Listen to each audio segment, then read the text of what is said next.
So good morning, everyone. I figured we'd just get started.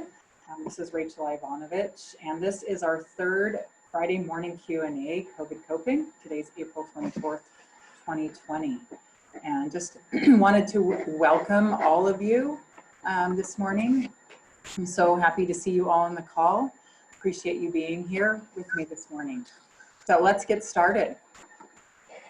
So the objective today is to answer your questions and to be a resource for both individuals and business owners.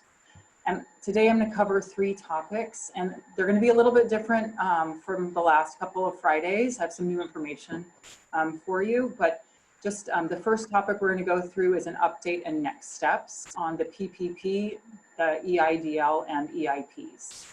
Second topic we're going to cover is the PPP loan, 5 accounting tips, what to do once you have that. And then the third topic will be other tips and best practices for the PPP. We're going to just all assume that we're going to get the loan, so let's plan ahead for the future. So our first topic today is the EIDL, PPP loans, and the EIP, the economic impact payments. So I just want to give you some updates and some guidance on all of these. So this past week, many clients of ours have seen deposits, just random deposits, no email, nothing. They just saw a deposit of either $1,000 and up to $10,000. And what we now know is that the SBA has decided, so when you applied for your EIDL or your economic injury disaster loan, there was an option if you applied after March 29th to check a box to be considered for an advance up to $10,000, a forgivable advance. So they issued some new guidance, and they were saying that they would be issuing this advance $1,000 per employee or $10,000, whatever is less. So for instance, if you have 5 employees, such as my firm, I would get an advance, a potential advance of $5,000. This hasn't happened yet, but one can be hopeful. So this is a potentially forgivable advance from the SBA. We are still awaiting guidance, what makes something forgivable and something not forgivable when it gets deposited into our bank accounts. And this pertains to the EIDL. We'll talk about the PPP and forgiveness later. But one thing that we do know is that the funds, if you do receive both loans, the economic injury disaster loan and the Paycheck Protection Program loan, it cannot be used for the same purpose. So make sure that whatever you spend that advance on from the SBA, if you did receive it, that you document that very carefully, because you will need to know and be able to submit documentation to the lender later on to achieve forgiveness. So as everyone has been waiting for, and probably already knows, the US House yesterday passed a new agreement for the Paycheck Protection Program to be receiving an additional $310 billion and the EIDL program to receive another $60 billion in new cash. So that's great news for a lot of business owners who haven't been funded yet, who have submitted applications and are waiting with bated breath for their bank accounts to be full and full of money. So if you have submitted an application, please call or email your lender to see where you are in the queue, is what the advice is that they're giving us. So just some guidance on both the economic injury disaster loan and the PPP loan in light of the fact that there potentially will be some additional cash available for small businesses. If you've already applied for and submitted your application for either an EIDL or PPP loan, the SBA is saying if you've submitted an application for the EIDL and have not been funded, they are saying they are processing applications first come, first serve, and you need not reapply. So if you haven't gotten that money yet, just hang tight. They did say that they will be continuing to process applications as soon as funds are received. For PPP loans, if you've already applied, do check with your lender to see if they have a queue. Some banks are keeping applications through this lapse in funding. Some banks are not, so you definitely want to make sure where you are in the process with your individual lender so that you don't have to duplicate this process. So I've talked to a number of different advisors this week, and what they're saying is Just because your bank, you've submitted an application to your bank, that doesn't mean it's been submitted to the SBA. So if you don't actually have a number, a loan application number from the SBA, that means technically you can still apply with a different lender. It's a game of semantics. So definitely check in with your lender to see if they've discarded your application or what's going on with it. So if you have not applied for either loan, either an economic injury disaster loan or PPP loan, you're going to want to consider this at this point. So for the EIDL, do check the SBA page once the funding has been approved, because right now if you go to sba.gov, you'll see that they're not accepting any applications. But once that funding becomes available, I would say jump on it. So just keep checking that page to apply for the economic injury disaster loan. In regards to the PPP loans, make sure that you have your application ready to go and documentation. Start gathering your documents now so that you're ready once that funding becomes available. I heard last night that some banks are actually already accepting and are continuing to accept applications. So do some research to see where you should apply for that if you haven't yet. So narrowing down our focus to just the PPP loans, some more guidance. So my experience this last week in talking with other business owners is that clients who are working with smaller institutions are the ones that have already been funded. So 3 of the banks that have already funded some of my clients are Citizens Bank, C3 Bank down in Encinitas, and then one of my clients has a loan, a CDC loan. If you go to cdcloans.com, they have a lot of information on their website. You may want to check that out as well. We're finding that a business banking relationship definitely helps. If you know somebody at the bank, they can help push your application through. I've definitely seen that with a number of clients. Another one was US Bank and Union Bank were really helpful. So just some more guidance. If you have employees and you haven't yet submitted your application, be sure that you have your payroll documentation ready to go. And by payroll documentation, you really want to have your 2019 Form 940, which is your annual form for FUTA, your Form W3, and then all of your 941s, those are your quarterly wage reports. So make sure you have those ready to upload when you start submitting your application. For independent contractors, those of you who file a Schedule C, make sure you have any 1099s available to upload and your 2019 Form 1040 that includes your Schedule C. We have received guidance back on April 15th that they will be looking to your 2019 numbers, so make sure that you have those or at least getting those numbers together right now. You want to make sure you can fill in the application completely, don't leave any blanks. And if you, instead of leaving a blank, put NA if something doesn't apply to you. And then if you don't have any 1099s, bank statements showing deposits to document income and to show that you're a legitimate business. And I would suggest uploading your 2018 tax return, your Form 1040 with your Schedule C, and any documents that you have just to get the process going so that you are in the queue. They will reach back out to you for additional documents. I've had several clients who've submitted applications and then the banks reached back out for additional items. So my tip right now for our first topic is that not all of the lenders out there, all the banks are created equally, as you know. Be sure you're talking with your local Chamber of Commerce. I know Carlsbad Chamber of Commerce has a lot of really great information on their website. They had a webinar yesterday featuring Wells Fargo Bank with a lot of really great information. I believe that has been recorded and is uploaded.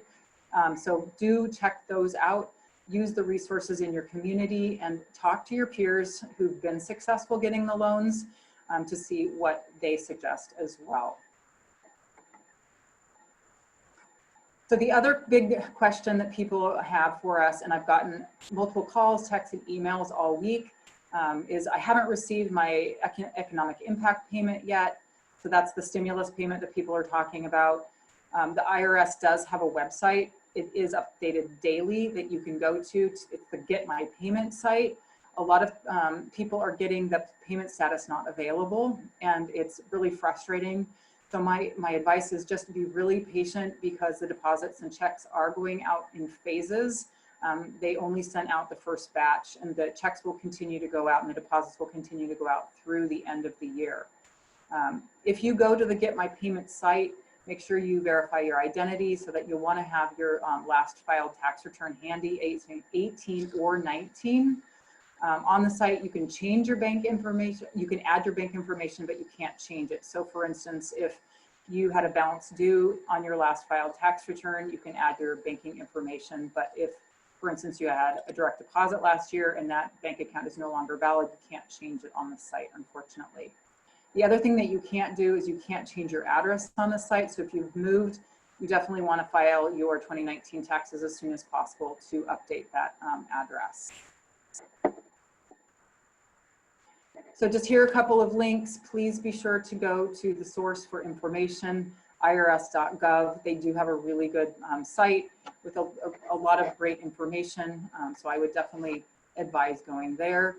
The state of California has a ton of resources available. So business.ca.gov/coronavirus 2019 is a great site to visit. And then if anyone is wondering about unemployment and the pandemic unemployment, there's the link for that right there. I covered that in detail on Monday. I did a webinar for Carlsbad Chamber of Commerce. If you want to go back and reference that, that recording is on their website. And last Friday I also talked about how that program will be rolled out. So our next topic is about the loan forgiveness for the PPP. And I wanted to give you 5 accounting tips. Once you've received these funds, in order for these to be forgivable, you definitely want to do a few things. And I would suggest, as we're all patiently waiting to be funded, that we create a system right now so that when the loan is actually funded, that you can achieve forgiveness of this loan. So I'm going to give you 5 tips today, starting with, you really need to have a good payroll system if you're incorporated or if you pay employees. So make sure you're using a payroll company. This is not a time to wing your payroll and try to do it yourself. Gusto is a really great system that you can use and do it yourself. If you do need to do it yourself, I know a lot of people, they want to be in control, and so I would suggest this solution if that's the direction you want to go. ADP is excellent. They provide really great online support, great reports. There are other local payroll companies that you could go with. I always suggest going local. So if you need a great referral for someone who's local, please reach out to my office. Keep in mind that 75% of the PPP loan needs to go to your payroll costs over the 8-week period after you receive this loan in order for it to be forgivable. So make sure that you are using a payroll provider for your payroll. The tip number 2 is make sure you're using a real accounting system. And by that, I mean, it's not time to be using spreadsheets, folks. It's time for accounting software. So you can use Quicken if you're a sole proprietor or a single member LLC. If you're incorporated, I would suggest a more robust system such as Xero Accounting or QuickBooks. FreshBooks is another great tool for sole proprietors. It, I believe, is free and it's all online. So definitely check those out. Keep in mind that in order for the PPP loan to be forgivable, that 25% of the funds can go to non-payroll costs, but you have to be specific with these. And these are any mortgages and other loan, the interest from them, your rent payments, and then your utilities. So the third tip for accounting for the PPP loan is to make sure you're tracking the funds in your software that I just mentioned. A couple of ways to accomplish this easily is either one, set up a brand new separate bank account once you receive the PPP funds. Maybe it's a savings account or something, and then you're transferring out the exact amounts that are triggering the loan forgiveness, or you set up a separate checking account so that everything can be labeled as a PPP loan. You definitely want to tag each disbursement so that later on when you have to account for where the money went, that you're very easy system to do so. So QuickBooks, for instance, uses a feature called classes, which you can use. I would definitely talk with your accountant, your tax advisor, or your bookkeeper to make sure this is set up properly. If you are using, if you don't have QuickBooks that lets you use classes, I'd make sure in every detail box that you call it PPP loan or something that easily identifies your spending, so that later on you're not pulling your hair out trying to figure out where all the money went. So my fourth tip for you is about owner compensation. So make sure you're over documenting this. Employers, so if you are incorporated or you're an independent contractor and you pay employees, you can defer to your payroll records from 2019. And then for 2020, you're definitely going to want to have these. If you're an S-Corp shareholder, W-2 employee, make sure you're looking to your 2019 reports and not giving yourself a huge bonus, because this will definitely trigger some suspicion and you probably won't get your loan forgiven. If you're looking at your 2019 reports, you can do a reasonable cost of living adjustment to your salary. Just make sure you're not giving yourself a huge bonus. For self-employed people, this is going to get a little trickier. So for instance, when you are accounting for your payroll costs, I would suggest look at your Form 1040 from 2019, Schedule C, look at your line 31, that's your net income. You want to divide this by 52, and then you're going to write yourself a check weekly for 8 weeks once you get that loan, or you're going to transfer the exact same amount weekly from your business to your personal account. When the lender looks over your documentation and decides whether to forgive your loan or not, you want to be able to substantiate how you got the amount that you paid yourself. And this is probably the best way for self-employed individuals. Similar for LLCs and partnerships. Partnerships and LLCs were advised for the entity itself to apply for the loan, not the individual partners. So when calculating owner compensation from an LLC or partnership, you're going to be using your working partners K1 box 1 and 4A, and that's the guaranteed payments of ordinary income amounts.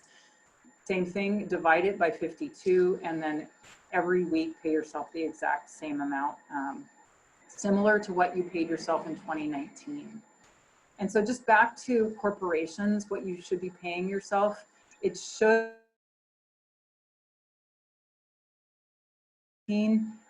or just a little bit more. You definitely don't want to pay yourself a huge salary increase at this point. So my next tip for you, accounting tip number 5, is to over document every disbursement from this loan. So just keep in mind, maybe you've been through an audit, hopefully you never have, hopefully you never will, but just imagine the most suspicious IRS auditor is looking over your receipts and they don't trust you at all. So what the IRS would allow would be anything that's ordinary and necessary for your business. So the loan forgiveness period is exactly the 8-week period following that first disbursement of the loan. And I want you to keep in mind that 75-25 rule that I mentioned earlier. So for your payroll costs, you're going to want to have time cards. You want to have W-4 forms for all of your employees, copies of payroll checks, and or if you do direct deposit for your employees, make sure you have those electronic payment, the deposit slips, any receipts that show the transfers if you are self-employed, and then any other payroll reports from your payroll company. For non-payroll costs, you're going to want to have a copy of your rental agreement or a lease agreement. If you own a building, you want to show that bank loan agreement. If you have rental equipment or rental leases, you're definitely going to want to have copies of all of those lease agreements so that you can document that you actually had leases in place or you had a loan in place prior to February 15th of 2020. Any utility bills that you're going to pay, make sure you have copies of those as well. If you're paying health insurance, group health, or retirement plan contributions, make sure that you're keeping copies of checks or any electronic payments for those expenditures as well. So what the lenders are going to be looking to, they will want you to document both the date that you paid things and the amount. So again, if just keep in mind, what if I was audited, what would I want to have? That, exactly that. You want to over document all of your disbursements. So my advice right now is to make a plan for this money, how you're going to spend it before you actually get it, because then you can achieve forgiveness that much easier. So my third topic is just other tips and best practices for the Payroll Protection Program, the PPP loan. So keep in mind that once you have this loan, you have 8 weeks to spend the money. I put Paycheck Protection Program in the slides instead of just PPP because I want people to remember that this is a paycheck protection loan. So the idea behind this was to keep independent contractors to be able to pay themselves, and for companies to keep their employees on staff. So best practices are make sure that you're quickly rehiring or reinstating an employer in the employees that you had as of February to the full headcount and compensation levels if you've let anyone go, or if you've had to reduce their pay over the last couple of months. In order to qualify for the forgiveness of the Paycheck Protection Program loan, you have to have all of your employees back to the full-time equivalent levels that you had in February. The other thing I want you to keep in mind is that cash basis accounting may be an issue. And so make sure you're running enough payroll in the 8-week period that you'll qualify for forgiveness. Because if you think about it, that last 2 weeks of the 8-week period, those paychecks typically would be issued outside of the 8-week period. So you want to make sure that you cut your paychecks and that they're cashed prior to the 8-week period ending. So be sure that you're talking with your accountant and your payroll provider to make sure that you're doing this so that your loan qualifies for full amount of forgiveness. As I stressed before, careful documentation is key. The government's going to be considering funds spent on non-qualified expenses to be fraudulent, so be very, very careful how you spend this money. Keep the 25% rule in mind, meaning the 75% of the loan, in order to be forgivable, needs to be going to payroll costs. 25% can go to mortgage interest, other loan interest, utilities, and rent. Also confirm with your financial institution or your lender what documentation they are going to be requiring, because every bank's going to be a little bit different. Every lender is going to be a little bit different in terms of what documentation they're going to be requiring in order for your loan to be forgivable. And make sure you're partnering with your payroll provider. Make sure you have those reports ready to go. Don't wait till the last minute to get your reports together because you want to have that ready. Just for your notes, full-time employees are a minimum of 30 hours a week. So when you are reinstating employees, make sure that they are working at least 30 hours per week, or being paid 30 hours per week is the appropriate word in order for you to qualify for the full forgiveness of payroll costs.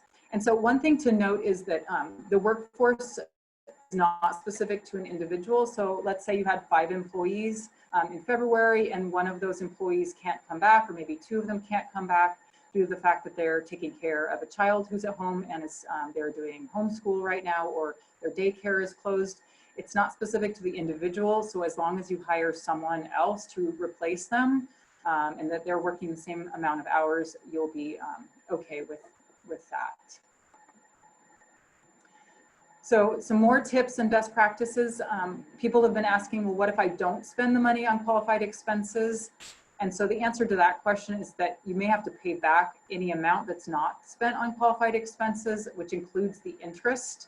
Do know that interest accrues from the day one of receiving this loan.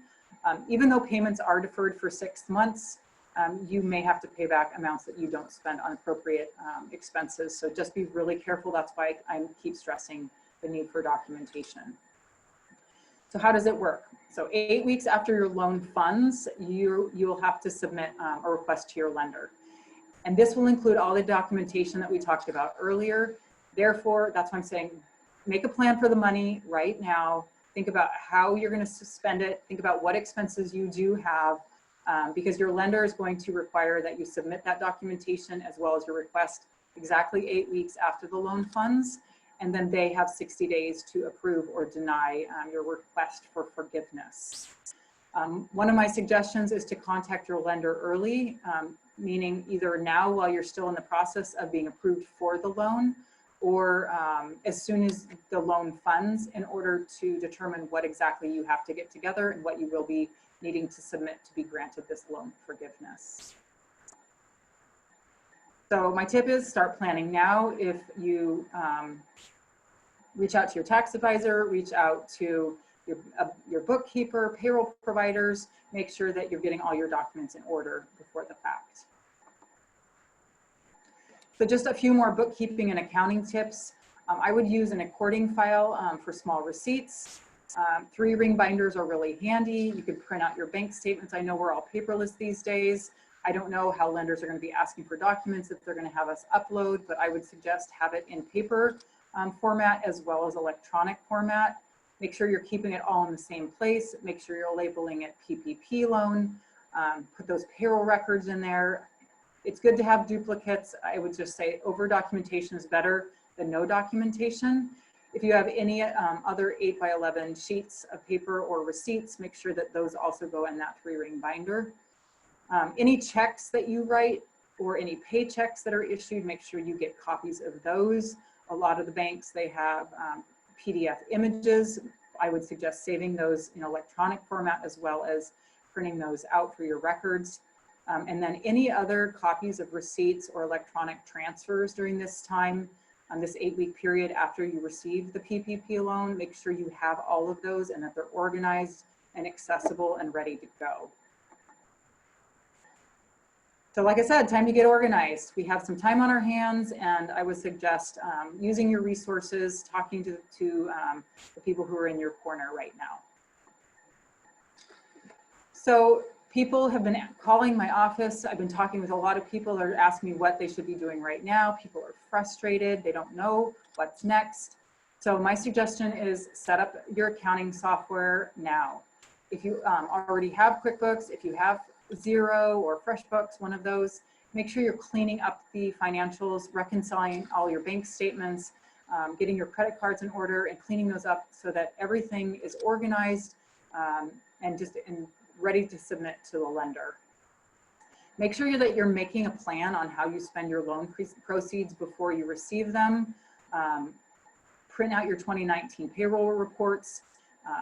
Look at what you paid yourself this time last year, and make a plan for how much you're going to pay yourself weekly or bi-weekly before you get the loan, so that you have a plan in place once those funds hit, because you want to hit the ground running. You want to know where the money is going before you actually receive it. I would do some research right now in terms of payroll systems and payroll providers. Make sure you're hiring someone to do your payroll for at least the next 90 days at a minimum. You want to make sure you're working with a professional. You want to make sure that you have good reports available, because those will be golden when it comes to being approved for loan forgiveness. Keep in mind, 75% of the loan proceeds have to go to payroll costs. So this is a really key point. I can't stress it enough. And then work with your tax advisor or bookkeeper to finish up your 2019 taxes. If you haven't filed those yet, make sure you're reaching out to your tax person to get those finished. Tax advisors are going in 100 directions right now, so definitely be patient with them. They're giving advice to clients, they're finishing up returns, they're being counselors, and so just, I would say, reach out to them and just give them your support right now. Plan for the remainder of 2020. So we probably all started out the year with one thing in mind, and as we know, our plans don't always work out. So revisit what you thought you were going to do for 2020, and let's figure out what we're doing next. Let's rethink the plan for the rest of the year. Think about what you're good at. Think about what skills you have. Think about different things that you can launch online. Be a resource for your fellow business owners. And then finally, I would suggest making a personal and business spending plan for the remainder of the year. I would look at what expenses can be cut, what subscriptions can be cut potentially. I would look at what lenders of credit cards that you can call and maybe get a deferral on payments. I've talked to multiple lenders over the past week, and they're suggesting not to do the forbearance on your mortgage. If you're already doing it, then no harm, no foul. But if you have been paying your mortgage, continue to do so if you can, is my biggest advice. You can defer your car payments, you can defer your credit card payments, you can defer utilities. They're not turning those off right now. There's a lot of relief right now out there. And so just be sure that you're making a plan and being smart about what expenses you are paying right now. So I'm going to open this up now to anyone with questions. If you want to unmute yourself and or put a question in the chat box, I would be happy to answer any questions at this time. I have one question. I called my bank and they said that my PPP is in underwriting. So I assume that means it made it in time. Yes, yes, that's right. It wouldn't have gone to underwriting if it was still waiting, correct? Correct. That means you're in good shape. Okay. So the question I have is, I only pay myself once a month for work that I did the month prior. So whatever I worked in March, I don't pay till April 15th. How is the best way to manage that, say, if I get the money randomly on a weird date into my business account? That you call me and we make a plan. Okay. Good. All right. Thank you. But that's a really good question. But what you want to keep in mind is I would suggest getting your 940 from 2019 or your W-3. And for you, because you're the only employee for your company, I would suggest looking at what you paid yourself annually in 2019 and divide that by 52 and multiply that by 8. And that's the amount you want to pay yourself during that 8-week period, and make sure you're cashing those checks because you want to make sure that you get the maximum amount forgiven. And so I would really suggest looking to 2019. The 940 is your annual form, so it will tell you the total amount paid for 2019. Okay. And if you divide that by 52 and multiply by 8, that's a pretty good formula. I mean, you could multiply it by 3 to 5% for the cost of living adjustment. I don't think that they would ding you for that. So, okay, yeah. And then I also pay $1,000 straight, just a regular number every month to my your Sapphire. Yeah. So that, but I don't know how that's going to fall out because I only pay it on the 16th every month. So I don't know if that's going to fall within the 8 weeks. So similar, I would look at your 2019 contribution, divide it by 12. Okay. And then pay, or divide it by 52 and multiply it by 8, just so that you're actually getting credit for that 8, because it is an 8-week period from the time you get the loan. Right. So that's the part that's weird because I do a set amount every month until I hit the max, and then So look to your 2019 annual amounts. Okay. Divide by 52, multiply by 8. Okay. I'll get that. Yeah. All right, does anyone have any other questions? Rachel, you could tell me if this is too much of a case-by-case question. Good morning. Good morning. It's Lupe. Beautiful, beautiful. If we're receiving, or if we get the unemployment check, that's still processing for a lot of people. I know it is for some of my employees. So this is the part that's difficult, right? Because the funds will come in, we need to use them in 8 weeks. But then after 8 weeks, if we're not running at the volume that we need to continue to pay our employees after the 8 weeks, and now they're not receiving unemployment anymore,